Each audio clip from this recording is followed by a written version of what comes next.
What's up, everyone? Aaron Nagler here for PackersNews.com, live on Facebook late in the afternoon on Friday.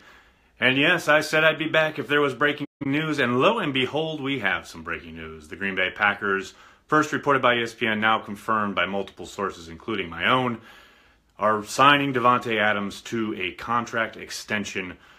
Exact details aren't available, but it is at least another 4 years and could be up to $58 million, roughly $14 million per year. Davante Adams is not going anywhere. The Packers have brought him back into the fold. Obviously, the question remains what will happen with Jordy Nelson and Randall Cobb, two wide receivers who are set to make a decent amount of coin next year. Randall Cobb just under $10 million, Jordy Nelson a little bit more than that.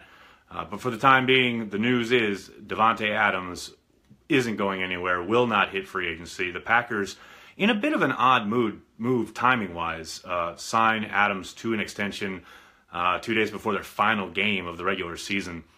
This isn't traditionally when Ted Thompson and company have made lock guys up, but I suppose they saw the season coming to an end. They didn't want to have that hanging out there over the entirety of the run-up to free agency. Getting their ducks in a row, so to speak. Davante Adams locked in for at least another 4 years. Is it around $10 million a year if it's a fair deal? No, it is well north of $10 million a year. Corey says, thank God. We have a yay, we have an aw, yeah. So it would seem that Packers fans are excited at the proposition of having Davante Adams around. And it is funny, and it must be noted, and I'm not necessarily implicating anyone here in the comment section, but Davante Adams was not exactly the most popular player in Green Bay only a few years ago. I don't have to remind people of the sentiment around his play his second year, especially the second half of the season, his second year. A lot of people wanted him run out of town on a rail. I think he is a poster child for having to let things play out, being patient with your draft choices, and something that the Packers have done probably better than anybody. Doesn't always work out as well as the Adams situation, but it is a testament to having to let draft picks mature and not making hasty declarations on who they are and what they will become. Something to remember as you look at guys like Kevin King, Josh Jones, etc., and their developments this year, heading down the way into next year. Brennan owns up to it. I remember I wanted him to be gone. Thank God I was wrong. Hold on. Sorry. As you can imagine, with breaking news, texts are coming in. There we go. But can they still afford Janis, Randall? That is obviously the question on everybody's lips. Janis is set to become a free agent. Who knows? I was totally guilty of wanting him gone. It's good to see people owning up to it. I foresee some restructuring coming to other contracts through some veterans. Andy, I think you are correct in that vision. I tend to think Jordy Nelson will most likely be the candidate that they will zoom in on. Just because of his age and injury history, I tend to think they will let Randall Cobb ride at $9.5 million in 2018. But I do think they will have to do something about Jordy Nelson's contract. Now, maybe, but Grant, trading Matthews in the offseason. No, I don't think they'll trade Matthews. I do think they will try to extend his deal and significantly lower his cap hit. But I don't see anyone trading for that contract. I mean, I believe his cap hit is set to be in the neighborhood of $15 million next season. And that's just off the top of my head. But I just can't imagine a team for a guy who is a solid football player, but is not a special pass rusher the way he once was. Nobody's taking on that contract. Now, will the Packers bring him back at that cap number? I would be absolutely shocked. I do think they will approach him about some kind of an extension that reduces that cap hit. Now it will be up to him to play ball, and if he doesn't, then perhaps maybe the Packers look at cutting him. But that's a bit of a way down the way. I have to say this is a first big puzzle piece to kind of fall, big domino to fall for Russ Ball heading into this offseason, because Russ is going to have a lot of he's going to have his work cut out for him between now and the start of free agency, and this is obviously one big piece of the puzzle. The biggest, obviously, is yet to come with what you can presume will be a monster contract extension for Aaron Rodgers. That will be the number one goal going forward now that Adams is done. Cut Cobb, Jordy restructure. You people are crazy. Did you watch Jordy Nelson this season compared to Randall Cobb? Randall Cobb was an infinitely better football player. And you want to cut Cobb? You people are weird. Perry overpaid, yeah, Lee, for his production and for his inability to stay on the field, I would say yes. But if you look around the market for premier pass rushers, he's really not overpaid if you're asking him to be your main guy. Now, he's not exactly producing at a high clip, but comparative to some of the premier guys in the league, he doesn't even approach their paydays. So in that sense, the Packers didn't really kind of break the bank. But for the production they've gotten out of him, coupled with his inability to stay on the field, I think it's a fair thing to say he's a bit overpaid. Davante, Monty, Cobb, Yancey. It's possible, Randall. I wouldn't rule out Geronimo Allison out of that mix either. I think Jordy Nelson is still an asset to the team. I do think a lot of his ability and effectiveness is tied to his relationship and chemistry with Aaron Rodgers. And we saw once Rodgers went out, he just offered very little. But with Aaron Rodgers there for 16 games, which you have to presume he will be next year, I can't imagine this team looking at Jordy Nelson and telling him to take a hike. You can't deny Perry's potential if he can just stay healthy. I agree. I absolutely agree. But it's funny that you end your comment there with the man is strong. He is indeed. And that is kind of how he's made his bones as a pass rusher, is with his power rush, his bull rush. He needs to come up with some kind of speed counter to that, though, because most tackles know what to expect from him, and he doesn't have really a secondary move that he can go to off of that. If you could develop something along those lines, I think he'd be much more effective. But you are correct; he is strong as hell, and that is what makes him not only obviously effective in the bull rush, but setting the edge against the run as well. What about Michael Clark? People are sleeping on him. I don't think too many people are sleeping on him anymore. I think people recognize the talent there. He's just incredibly raw and has to learn the finer points of playing the position. It's nice that he's getting some time. He got some time against the Vikings. He'll get some time on Sunday against the Lions. But he has a long way to go before he's a regular in the rotation. How much is Adams getting? Luke, we don't have firm numbers yet, but roughly $14 million a year. The entirety of the deal will approach $58 million. All the wide receiver talk and half the draft projections out there have us taking a wide receiver, shaking my head.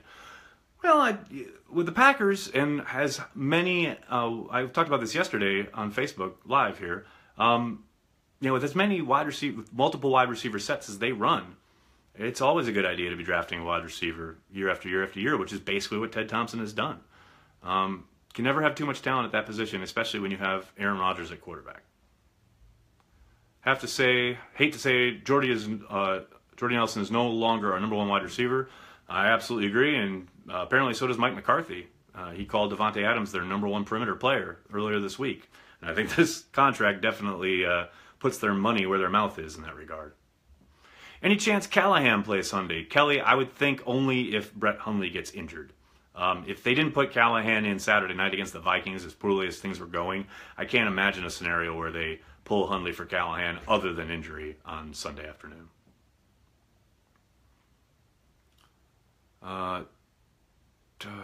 Packers need corner and outside linebacker the most. I would switch those around in importance, but they absolutely need both of those. They need, more than anything in the draft, they need a pass rusher. They need to find someone who can win a one-on-one on the outside. I think we need to draft a wide receiver in the second round. Well, Meg, that's what they tend to do. They've been very good at doing it between Greg Jennings, Davante Adams, Terrence Murphy back in the day before he got injured. He looked promising. The second round has kind of been in their wheelhouse. I mean, James Jones was a third rounder, but they've found some good talent there. Ahmad Brooks got another year in him, Cody. I think so. It's really unfortunate that the back issue that he's had his entire life, but never caused him to miss a single game until this year popped up on him. But when he's been on the field, he's been effective. I don't think you can count on the guy for 16 games, but as a depth player, I think he absolutely should be brought back. Will they trade Callahan? No, Kathy. No one's trading for Joe Callahan. It's a good possibility they cut Callahan in the offseason, so no one's trading for him. Does Adams' extension mean Nelson and Cobb are in danger of being cut this offseason?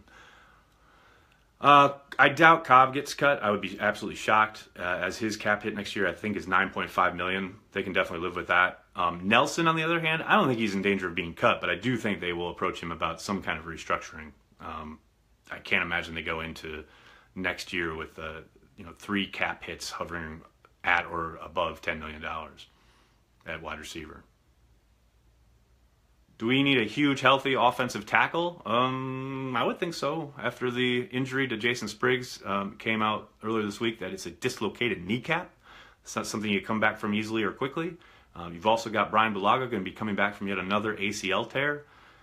He most likely won't be ready by the start of the season, meaning he'll probably be on the physically unable to perform list to start camp and or the season, which means he has to miss the first 6 weeks. You're going to have to put somebody at right tackle to start the year, so I would think the draft would probably be where they look. Now, maybe they do what they did last offseason at guard, where they find someone on the scrap heap, like they did with Evans, but that's playing with fire a little bit at tackle. I think you can get away with things like that at guard, but at tackle that you probably want to draft maybe not a premier pick, but an early pick. Packers in London, it's a possibility, especially that Rams game. I know there's been an image floating around the internet. I've had it tweeted into my timeline a couple times, showing all next year's London games. Supposedly, it's got a sponsored by Subway thing on it. And it has the Packers playing the Rams in London in October. But that's not official. That, for all I know, that was made by someone else, someone who's just trying to stir it up. There's been nothing from the league. I've checked, and no one's saying anything yet. But they do tend to start to announce the London slate here soon as the season rolls to an end. So I think you'll find out sooner rather than later. Do you think the Packers should look into adding a dominant wide receiver even with the Adams extension? I don't think they're going to go out in free agency now that they've spent all this money on Adams, but it wouldn't surprise me if they used a day 2 pick on a wide receiver. I would be very surprised if they took one in the first round, especially considering they're going to have a pick probably in the top half of the draft. But day 2, maybe even day 3, wide receiver, that wouldn't surprise me. But don't forget, they've still got D'Angelo Yancey on their practice squad. He looked promising. He was kind of coming on towards the end of camp. They've got some talent there, young talent. Obviously, John Allison's still there. So I don't think they have to. I don't think they're boxed into it. But it wouldn't surprise me either. Tyler, is Capers gone? Not yet. He's still got one more game to coach. But then I do expect him to be let go either Sunday night or Monday. But that's just a guess. We've been here before where it really felt like Dom Capers, it was time for him to go, and he hasn't. But this time around, it does feel different. Let's see. Adams' extension is a big deal. I agree. Will they clean house? No, Brett, they will not clean house. What are the odds on Capers being fired? You'd have to talk to Vegas. I think they're pretty good, though. That's about as well as I can define it. Where does Ty Montgomery fit in the offense now that our rookie running backs have shown what they can do? I tend to think he'll continue to be a kind of a switchblade player. They'll play him between running back and wide receiver. Mostly, I think they'll designate him as a running back, but I don't think that really matters. I think you'll see him a lot on passing downs, where they can use him as kind of a chess piece that allows Rodgers to get the defense to declare what kind of coverage they're in pre-snap. Using him out of the backfield, in motion, splitting him out wide. Those are all the things that they were able to do really effectively, both last year and early on this year. I don't think he'll be the bell cow number 1 anymore. I think that will be Jamal Williams and or Aaron Jones. But I do think he will be an asset to the offense. Stay with a 3-4 without Capers. Jack, that really depends on who they would hire if they did indeed let Capers go. It would really depend on which coordinator they brought in. Obviously, that'll be part of the discussion with whoever McCarthy hires, the philosophy of what kind of personnel. And I don't think they'll kind of lean one way or the other. I think they'll want to get whoever they consider the best man for the job. But it'll definitely be part of the conversation will be what kind of scheme they're going to be running. Rob Ryan is defensive coordinator. You don't want that. Odds on Ted Thompson being fired. Randy, all in caps. Not good. I would not give you good odds on Ted Thompson being fired. Packers with a top 15 pick, what position should they go for? Any kind of pass rusher. If it's an interior guy, if it's an exterior guy, I really don't think it matters. They have to get somebody who can cause havoc in the pocket. Rodgers' contract, Dan, that is definitely on the docket for this offseason. I can't imagine we'll get through this offseason without Rodgers signing a monster contract extension, undoubtedly making him the highest paid player in the history of the league until the next quarterback signs a contract. But you can bet there's a very good chance Rodgers signs a blockbuster deal this summer. Let's see. Stick to the 3-4. It's a better scheme. Well, Corey, it all depends on who's running it and what kind of personnel you have. For a long time, the majority of the NFL was 4-3, and the 3-4 teams were really kind of not outcast, but they were just very different. Not a lot of people ran it. Now, over half the league runs a 3-4. And now it's so funny because I have so many Packer fans saying, oh, we should go back to the 4-3. I don't think, both schemes can be effective. We've seen both types field championship defenses. It's about the coordinator and about the talent you give him. 3-4, 4-3, it doesn't matter that much. There are inherent strengths and weaknesses for both, but it's about who you have coordinating it and what kind of talent he's got to work with. When do we make Elliott Wolf the new GM? Good question, Zach. Not this offseason, and maybe never. He's awfully young, and while I think he would do a good job, I think he's a good evaluator. Only Mark Murphy knows for sure what the plan is there if and when Ted Thompson is done.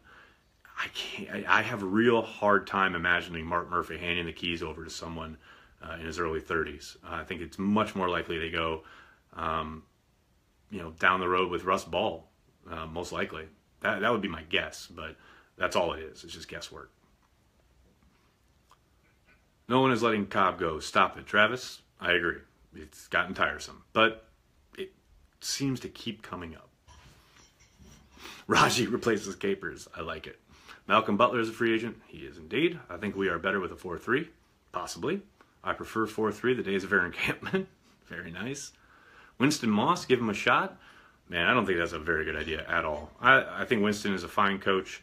He doesn't strike me as a guy who would make a great coordinator, though.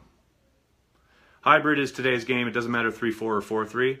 I tend to agree. I think, the best defenses kind of mix both anyway. So you're always going to have probably a guy who came up and has, he's based in a 4-3 or 3-4 principle. But I agree. A lot of the best defenses are hybrid and able to pop in between both. So who goes? Maybe nobody, Denny. We'll find out. Should look outside a team for a new GM. Bob, it was funny. I don't know if you get a chance, make sure you listen to Tom and Michael on the new Packers podcast that dropped this morning.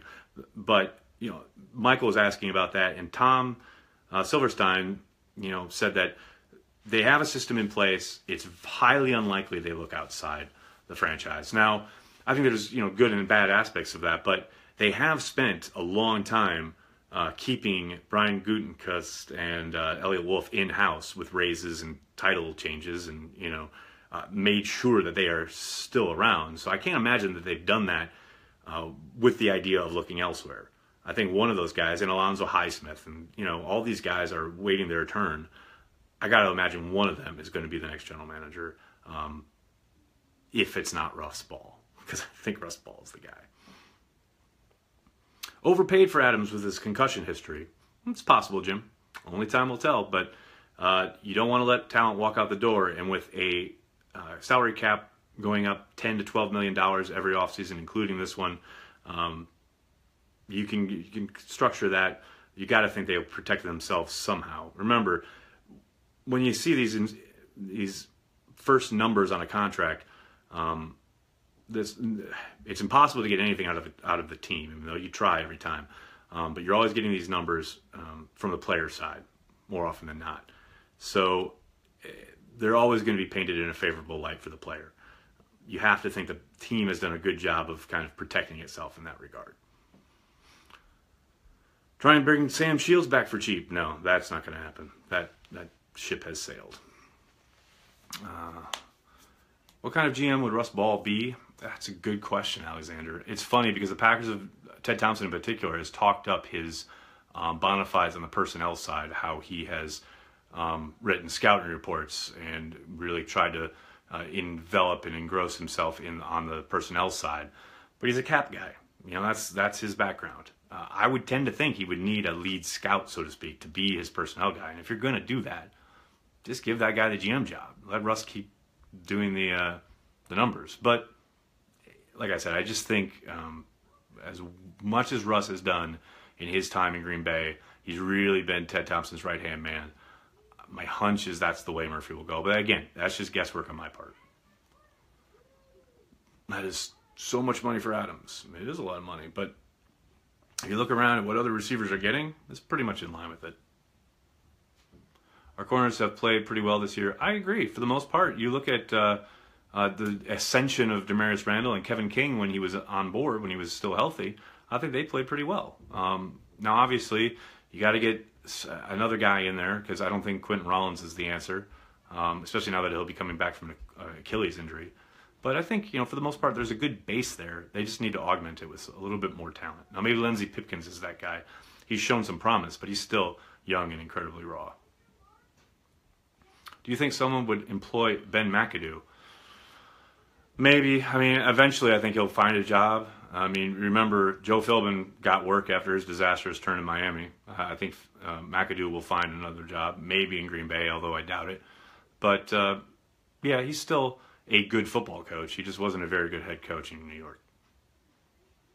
When will coaching changes happen on Monday? They might happen Sunday night.